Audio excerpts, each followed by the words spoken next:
You're probably wondering what I'm doing here.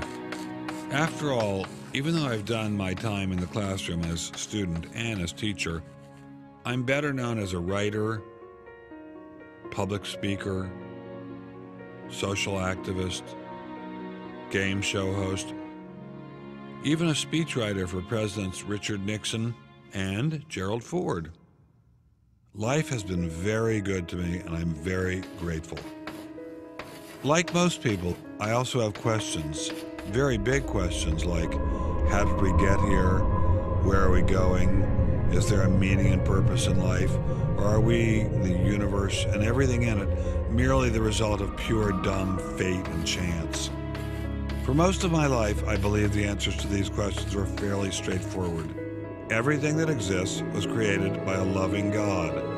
That includes rocks, trees, animals, people, really everything.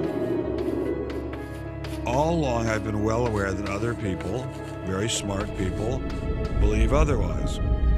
Rather than God's handiwork, they see the universe as the product of random particle collisions and chemical reactions. And rather than regard humankind as carrying the spark of the divine, they believe we're nothing more than mud animated by lightning. Somehow, that mud found a way to grow, reproduce, swim, crawl, breathe, walk, and eventually think. I have no problem if people want to believe that sort of thing. After all, we believe in a free society. This isn't Nazi Germany. People are entitled here to believe and say whatever they want about belief in God and the development of life. At least, that's what I used to think. This is Dr. Richard von Sternberg, mild-mannered research scientist. Until 2005, he also edited a small scientific journal affiliated with the Smithsonian Institution in Washington until he published an article by this man. As a result, Dr. Sternberg quickly found himself the object of a massive campaign that smeared his reputation and came close to destroying his career. After the publication of the Meyer article, the climate changed. It moved from being chilly to being outright hostile. Shunned, yes, and discredited. What I'm asking for is the freedom to follow the evidence wherever it leads. What was so damning about this article? Nothing, as far as I could tell. It merely suggested that perhaps we aren't mud animated by lightning after all. Dr. Meyer argued that there are signs of intelligent design in nature. The digital code in our DNA could not have come about by accident. Instead of a cosmic mistake, he says the evidence seems to indicate that we are the product of a higher intelligence. Publishing Dr. Meyer's paper would not have been an issue if we were living in the time of Galileo or Einstein. But unfortunately for Dr. Sternberg, we live in a very different era.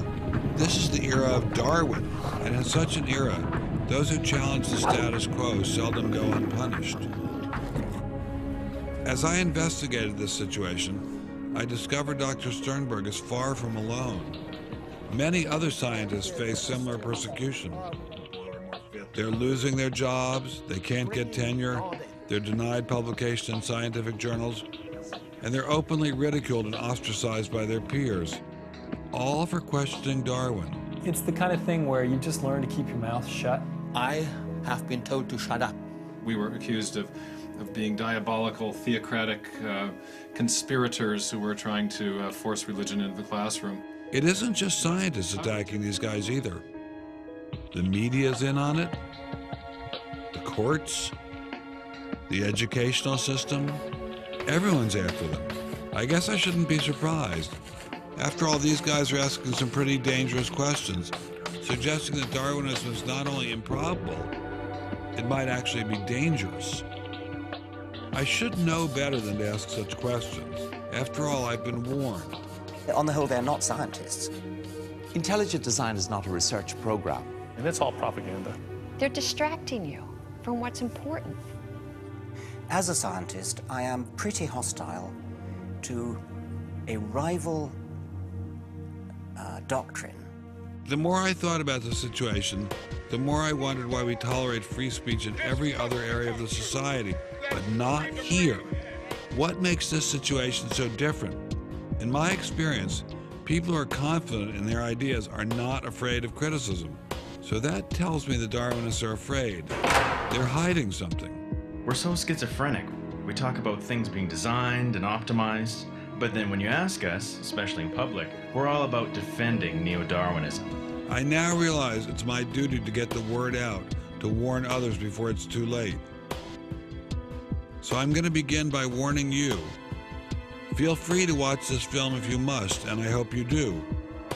But you've got to know that doing so could land you in a heap of trouble. Some of you are going to lose your friends for watching this film. Some of you may even lose your jobs. In fact, if you're a scientist with any hope of a future, I suggest you leave right now.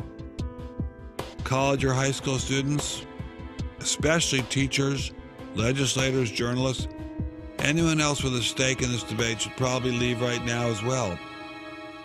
But if you do leave, will anyone be left to fight this battle? Anyone? Anyone?